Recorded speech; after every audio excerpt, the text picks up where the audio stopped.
Alright, I'm back. I think I got it fitting now. Let's see. I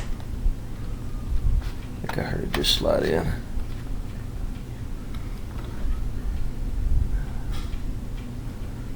Well, perhaps not. There it goes. Had to convince it to go a little.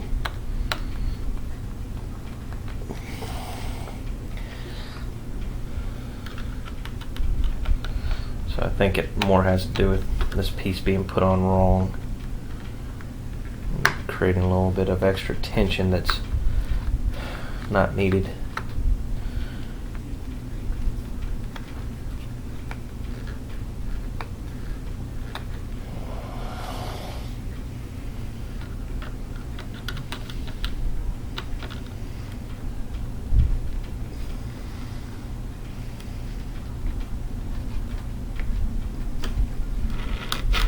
There you go. And you gotta be able to make sure you get motion out of it.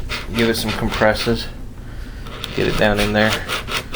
Something else I did is I dropped oil down in there, some machine oil. Of course, I did that the day I got it back. So, just something I recommend doing.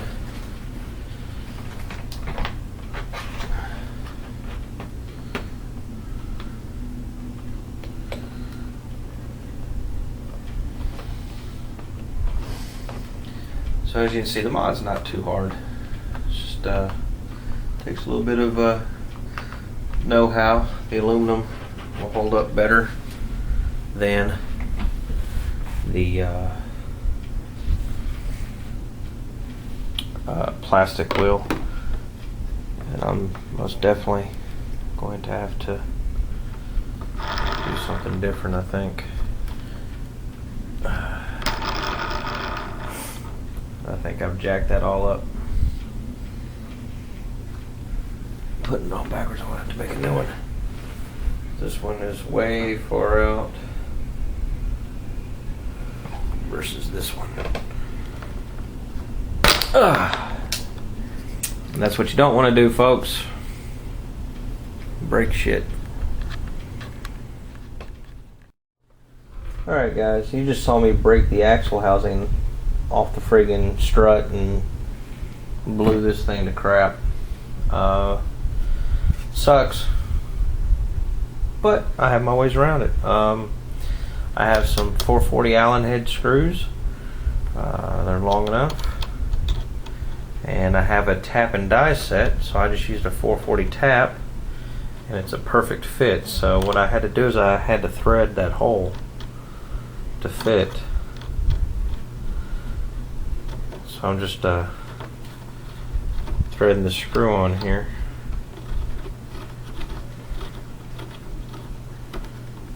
Get it down.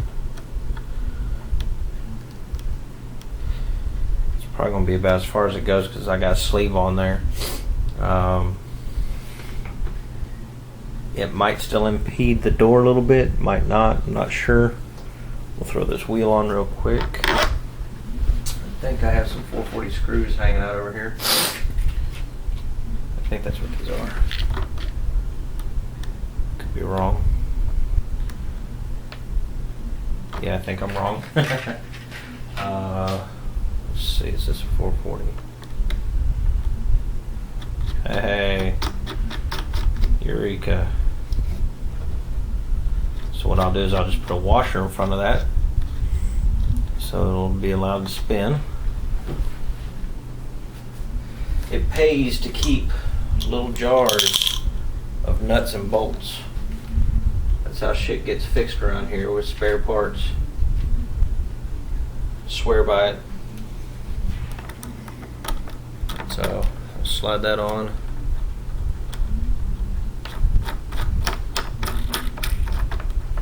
I'll just end up Loctiting this. Depending on how tight I make it, I can snug it up for a little bit more of a break effect. And of course the strut's going to run a little, or the axle now, it's going to run a little long, but that's okay. So I can cut it off using my Dremel. I'll do that in the morning. I don't want to do it late and wake the neighbors. Joys of living in an apartment, I guess.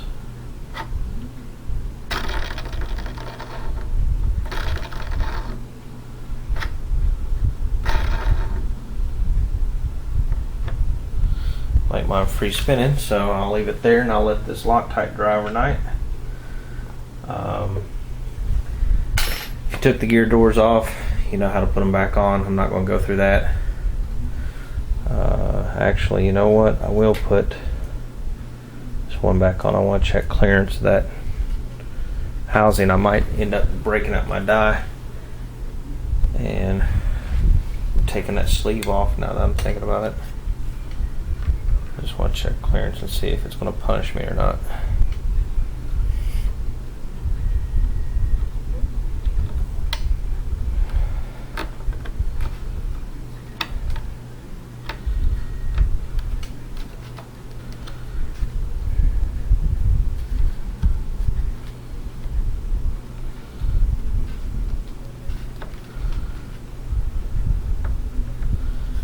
It looks like it might a little.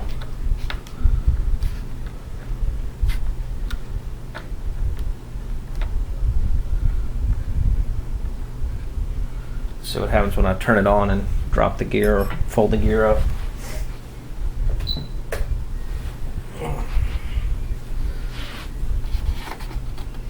This one go up quick too.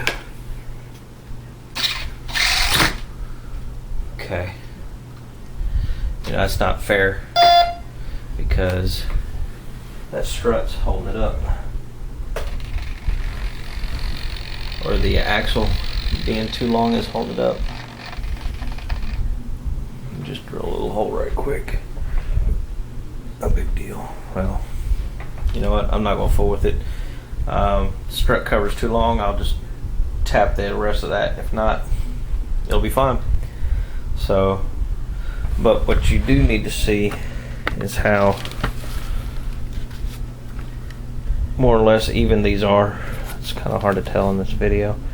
They both have almost no toe out, and it's got a little bit of camber to it, and that's going to give it that 90-degree drop so that when it hits, it's going straight down. So you can see how much of that axle I got to cut off. But anyway, that's it. Like I said before, if you want a pair of these, they're $5 shipped. Just PM me on RC Groups. My name's Orion Packs. You can, if you're watching this YouTube video on YouTube, you can just send me a message on YouTube, or you can email me at orionproducts@aol.com. And so anyway, that's it. Hope y'all found it somewhat educational, even when, you know, I do stupid things. So I want to stop the video there because I'll ramble. Talk to y'all later.